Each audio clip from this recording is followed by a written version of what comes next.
বাংলাদেশের গণতন্ত্র উন্নয়নে প্রবাসীদের বিএনপি কি ভূমিকা রাখছে বা রাখতে পারে।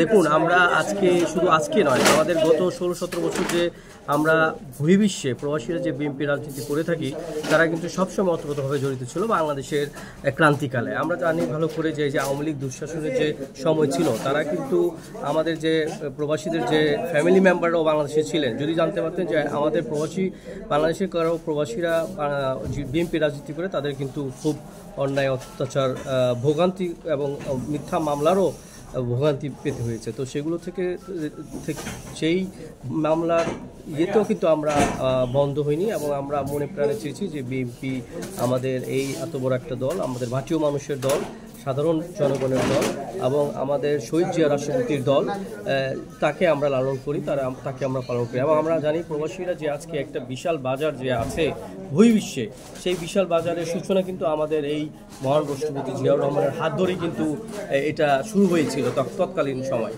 তো আমরা জানি জিয়াউর রহমানের যে আমাদের যে বাংলাদেশিদের জন্য, আমাদের প্রবাসীদের জন্য যে আন্তরিকতা ছিলেন, তার বহিঃপ্রকাশ আজকে একটা বিশাল জনগোষ্ঠী, 2 কোটি প্রবাসী আমরা আজকে প্রবাসে আছি। তো সেটার আমি মহান রাষ্ট্রপতি জিয়াউর রহমানের গভীর শ্রদ্ধা জ্ঞাপন করছি। আমরা সকল প্রবাসীরা, যার মাধ্যমে, যার হাত ধরে আমরা প্রবাসীরা আজকে এত উন্নত একটি বাংলাদেশি প্রবাসী হিসেবে আমরা আত্মপ্রকাশ করতে পেরেছি। ধন্যবাদ সকলকে, এখানে যারা মিডিয়া কর্মীরা তারা আছেন, সবাই আমরা একসাথে দেশের জন্য কাজ করব।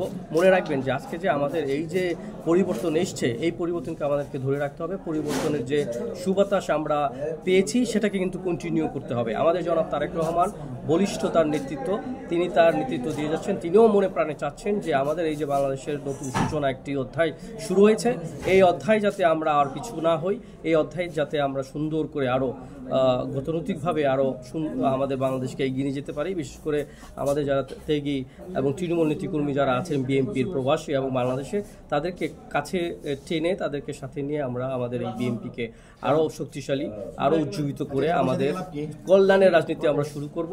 বাংলাদেশের মানুষের যাতে ভালো পরিবর্তন হয়। আপনারা ইতিমধ্যে জানেন জনাব তারেক রহমান আমাদের 31 দফা যে দিয়েছেন, সেই 31 দফা কিন্তু আমাদেরকে সকলকে বাস্তবায়ন করতে হবে, শুধু প্রবাসী না, বাংলাদেশেও যারা আছেন এবং প্রবাসী যারা আমরা আছি, তারা সবসময় মনে প্রাণে বাংলাদেশকে ভালোবাসি, বাংলাদেশের সাথে থাকি এবং বাংলাদেশ যাতে উন্নতি সমৃদ্ধিশীল হয় সেভাবে আমরা কাজ করি।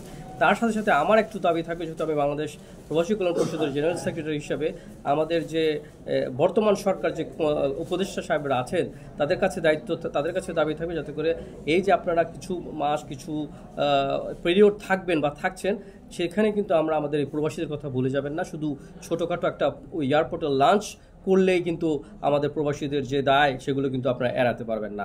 এবং তার সাথে সাথে আমাদের জনাব তারেক রহমানও সবসময় প্রবাসীদের, তিনি নিজেও একজন প্রবাসী বর্তমানে, সবসময় প্রবাসীদের সাথে ছিলেন, প্রবাসীদের সাথে থাকবেন এবং বাংলাদেশকে সুন্দর একটি স্বপ্নের বাংলাদেশ গঠন করার জন্য তিনি কাজ করে যাচ্ছেন এবং কাজ করে যাবেন ইনশাল্লাহ। আমি পরিশেষে জাতীয়তাবাদী দলের প্রত্যেকটি নেতা কর্মীকে, প্রবাসী যেখানে ছুটি আছেন, সবাই আমাদের জাতীয়বাদীদের জন্য একনিষ্ঠভাবে কাজ করবেন, যাতে করে বাংলাদেশকে আমরা সুন্দর একটি যেই সুন্দর দেশের স্বপ্ন আমাদের জিয়াউর রহমান দেখে গিয়েছেন এবং তিনি প্রতিনিয়ত তার ছোট্ট একটি অধ্যায়, এই যে বাংলাদেশকে, কৃষকদেরকে, গ্রামের মানুষদেরকে ওতপ্রোতভাবে কাছে নিয়ে এই বাংলাদেশকে উন্নতি করতে চেয়েছেন, সেই উন্নতি যাতে আমরা ধারা রাখতে পারি, এই যে সুযোগ এসছে 5ই আগস্টের পরে, সেটাকে আমরা কাজে লাগাবো ইনশাল্লাহ। বাংলাদেশ জিন্দাবাদ। আমাদের নেত্রী খালেদা জিয়া জনাব, তিনি তার সুস্থতা কামনা করি, আল্লাহর কাছে মাগফিরাত কামনা করি। আমাদের জনাব তারেক রহমান, তারও প্রতি গভীর শ্রদ্ধা রইল। তিনি যেভাবে আমাদের দলকে সুসংগঠিত করে যাচ্ছেন, তার ভূমিকা অপরিসীম এবং তিনি এইভাবে আমাদেরকে নেতৃত্বে যাবেন। তারেক রহমান জিন্দাবাদ। এবং সকল জাতীয়তাবাদী দলের যারা কর্মীরা আছেন, তাদেরকে সকলকে শুভেচ্ছা জানিয়ে আমার ছোট্ট যে বক্তব্য শেষ করছি। ধন্যবাদ সবাইকে।